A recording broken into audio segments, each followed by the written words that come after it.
This video is brought to you by ncix.com. Great technology, selection, and service. High quality sound is a trend which has only been on the rise lately, with the audio enthusiast community growing rapidly.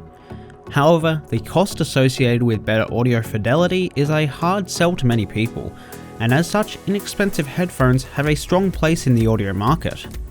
This is the market Edifier is trying to cater to, with the H840s, priced at $59.99.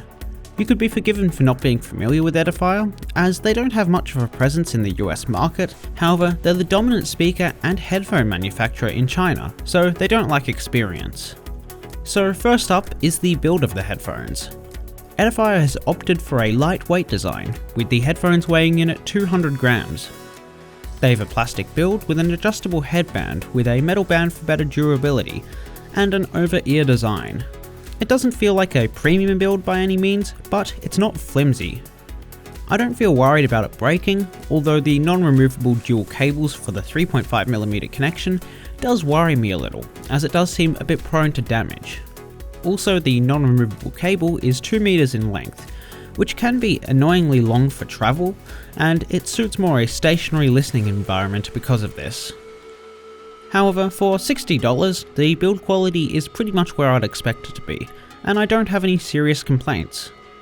Now at this price, I wasn't expecting much in terms of comfort, but I was pleasantly surprised. While the pleather earpads aren't as cushioning as the velour on my K7XXs, they are soft and fit around the ears well. The clamping force keeps them on my head without causing much fatigue.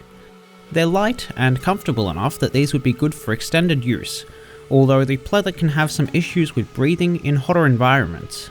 These headphones are also styled in a fashion which leans itself towards travel headphones, with the small footprint and overall design reminding me of both the Bose Quiet Comfort 25s and the ATH AC9 travel headphones. These seem like they're aimed at those who want an over-ear headphone that is small and light for travel. Now because of this though, I have a couple of gripes. Firstly, these don't include a carrying case of any sorts, which seems like something that would make sense to include. While the ear cups do swivel, they don't fold up, which would have made heaps of sense for compact travel. And finally, they don't have any accessories included at all, and I think it would have made sense to have an aeroplane adapter included. None of these are deal breakers however, but even at this price I would have liked to see a little more in terms of accessories and features. Now, in the end, this is all irrelevant if the sound isn't up to par, so let's get into that.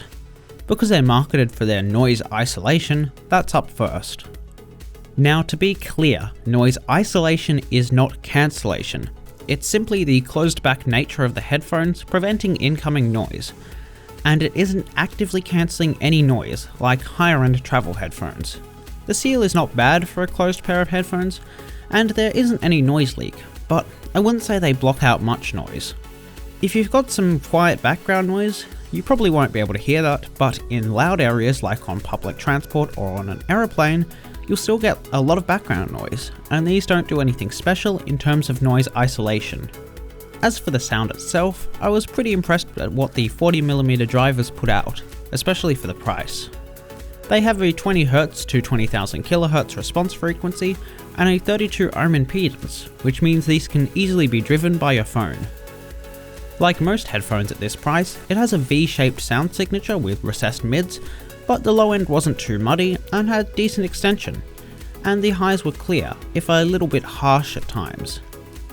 For genres like electronic, these headphones are pretty good, with enough punch to deliver satisfactory results. In more classical music, you'll notice the lack of clarity, and there isn't much instrument separation, and the high strings especially lack definition and they just don't sound that great. The soundstage is pretty narrow and stereo imaging isn't great, but at $60 that's passable. If you're not doing super critical listening or any studio work with these, they'll probably sound just fine. They have a fairly pleasing sound, and while they're not as detailed as higher end headphones, they offer a pretty good sound at the price. So to sum up, the Edifier H840s offer a pretty well-rounded package. They're built fairly well, are comfortable and portable, and they sound pretty good for the price. Edifier certainly didn't try to reinvent the wheel with these headphones, and the H840s are simply another decent offering at this price. So thanks for watching everyone, feel free to give your thoughts on this review down below. I'm Aiden with Hardware Canucks. If you enjoyed this video, say hello to that like button, don't forget to subscribe for more similar content, and we'll see you in the next one.